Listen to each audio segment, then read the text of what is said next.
Mesdames et messieurs, bonjour et bienvenue dans cette nouvelle édition de votre programme Midi au Caire et les derniers événements passés en Égypte durant la dernière semaine.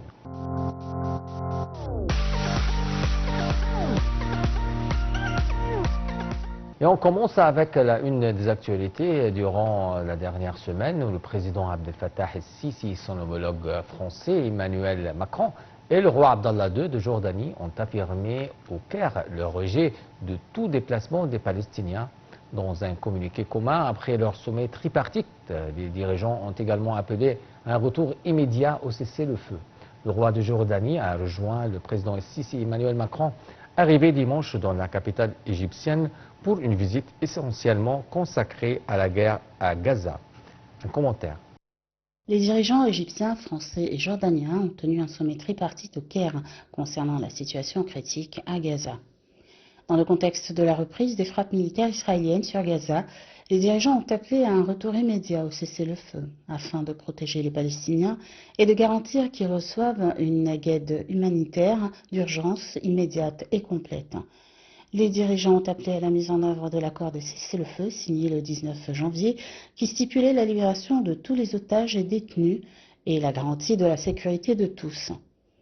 Les dirigeants ont souligné que la protection des civils et des travailleurs humanitaires, ainsi que la garantie d'un accès complet à l'aide, sont des obligations qui doivent être respectées en vertu du droit international et du droit international humanitaire.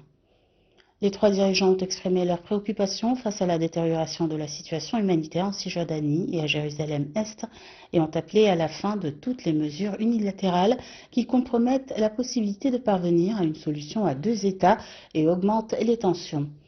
Ils ont également souligné la nécessité de respecter le statu quo historique des lieux saints de Jérusalem.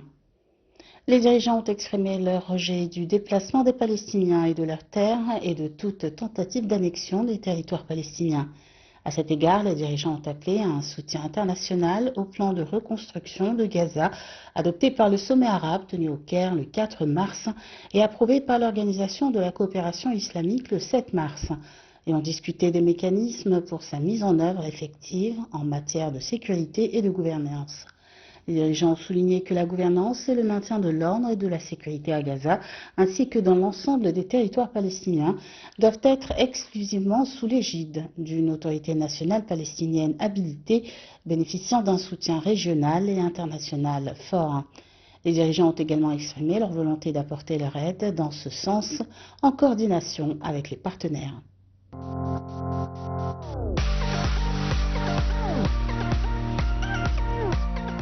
Le président Abdel Fattah el-Sisi et son homologue français Emmanuel Macron sont arrivés mardi à la ville de l'Arish, au gouvernorat du Sinaï du Nord. Des milliers d'Égyptiens de tous les gouvernorats se sont rassemblés dans la ville de l'Arish pour l'accueil du président el-Sisi et son hôte français. La visite comprenait l'inspection du président el-Sisi Macron à l'hôpital de l'Arish, une rencontre avec un certain nombre de Palestiniens blessés, en particulier des femmes et des enfants, ainsi qu'au centre logistique du Croissant Rouge égyptien, destiné à collecter les aides humanitaires fournies par l'Égypte et tous les pays à la bande de Gaza. Le porte-parole officiel a signalé que Dr Khaled Abdel Ghaffar, le vice-premier ministre chargé du développement humain et ministre de la Santé et de la Population, a passé en revue avec le président Sisi et le président français, lors de leur visite à l'hôpital général d'El Arish, les efforts déployés par l'État égyptien pour fournir les soins de santé et les traitements nécessaires aux Palestiniens blessés qui viennent de la bande de Gaza.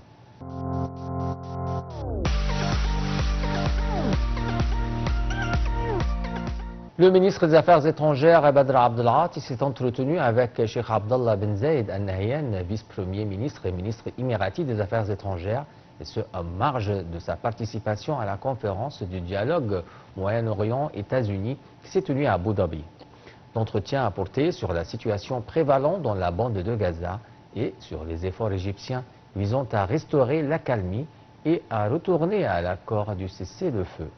Les deux responsables ont mis l'accent sur les relations fraternelles reliant l'Égypte aux Émirats arabes unis dans les domaines politiques, économiques, commerciaux et d'investissement. Ils ont également souligné leur attachement à renforcer leurs relations pour l'intérêt des deux peuples frères.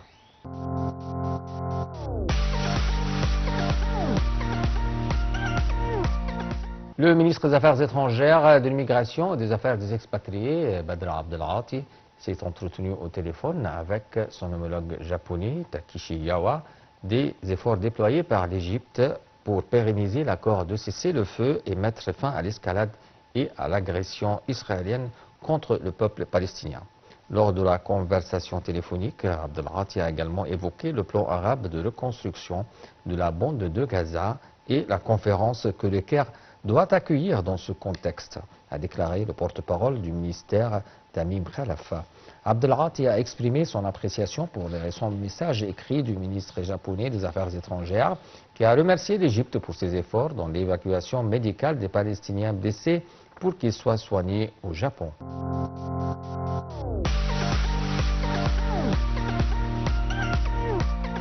Le président Abdel Fattah el-Sisi et son homologue français Emmanuel Macron ont assisté au forum d'affaires et d'investissement égypto-français tenu au Caire avec une large participation de responsables et de représentants de la société d'affaires de deux pays.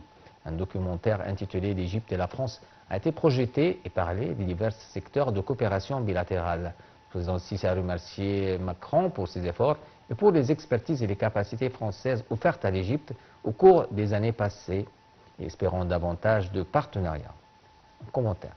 Lors du forum d'affaires franco-égyptien tenu au Caire, les présidents égyptiens et français se sont promis une coopération dans le domaine de l'implantation industrielle en Égypte. L'Égypte représente une opportunité et une porte d'entrée pour les hommes d'affaires souhaitant accéder au Moyen-Orient et en Afrique, a affirmé le président Abdel Fattah el-Sisi lors du forum d'affaires franco-égyptien tenu au Caire à l'occasion de la visite en Égypte du président français Emmanuel Macron. Il a noté que 60% des Égyptiens ont moins de 40 ans, une population qui, grâce à une formation adéquate, serait en mesure de répondre aux exigences des diverses industries. Je vous parle en toute honnêteté. Il est impératif de coopérer dans de nombreux domaines. Nous comptons sur les entrepreneurs égyptiens et français pour localiser de nombreuses industries en Égypte, s'est-il adressé à son homologue français qu'il a désigné comme un ami fiable et loyal. Selon el-Sisi, l'Égypte déploie des efforts considérables afin d'atteindre un taux acceptable de localisation industrielle, de quoi permettre de réduire la pression sur les réserves de change du pays. De son côté, le président français a affirmé que son pays était le premier investisseur européen en Égypte avec plus de 7,7 milliards d'euros et plus de 50 000 emplois directs créés, un signe de confiance, selon lui.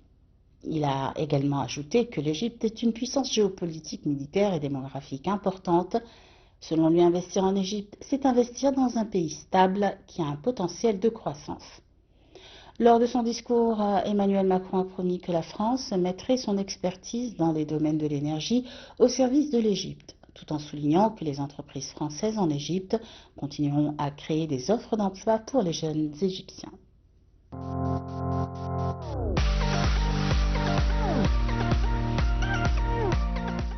Le vice-premier ministre chargé du développement industriel et ministre de l'Industrie et du Transport, Kamel El-Wazir, et le ministre français de l'économie, des finances, de la souveraineté industrielle et numérique, Éric Lombard, ont assisté à la signature d'un contrat d'usufruit d'un terrain de 40 feet entre l'Autorité générale des ports terrestres et SEC et la société française Alstom pour construire un complexe industriel à la ville de Bourg El Arab pour produire des composants ferroviaires.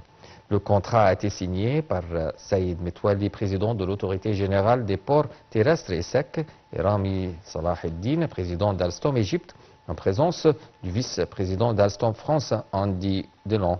Cette déclaration est intervenue en marge de l'importante visite qu'a menée le président français Emmanuel Macron en Égypte lundi et mardi dernier, et dans le cadre de la vaste coopération stratégique entre les deux pays, ainsi que de l'étroite coopération entre le gouvernement égyptien et l'Agence française de développement qui s'étend sur plus de 18 ans.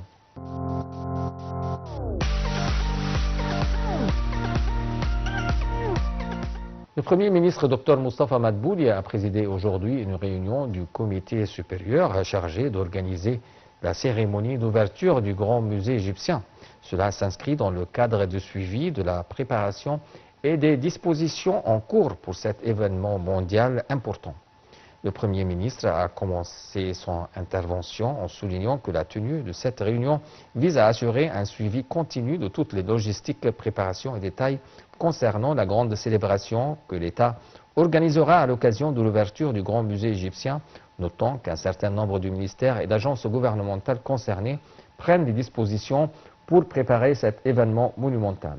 Il a également précisé que la société United Media Services s'occupe d'autres arrangements en parallèle concernant les activités d'ouverture, afin que cet événement se déroule de manière appropriée, reflétant la richesse de l'État égyptien, son histoire et sa civilisation, tout en confirmant que tous ces arrangements sont suivis de manière détaillée.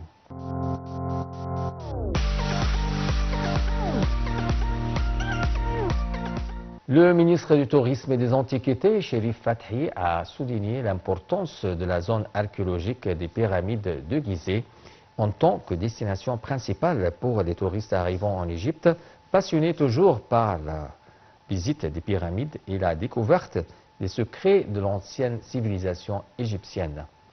Le ministre a effectué une visite d'inspection des dernières touches du projet de développement des services dans la zone des pyramides de Gizeh, avant le début de l'exploitation expérimentale en vue de vérifier tous les détails du projet et l'expérience touristique que les visiteurs auront depuis leur entrée dans la zone par les nouveaux portails donnant sur la route Le Caire-Fayoum jusqu'à la fin de leur visite. Le ministre a expliqué son souci d'effectuer cette visite avant l'ouverture expérimentale du projet pour s'assurer en personne de la qualité et de l'expérience touristique offerte aux visiteurs égyptiens et étrangers depuis leur entrée.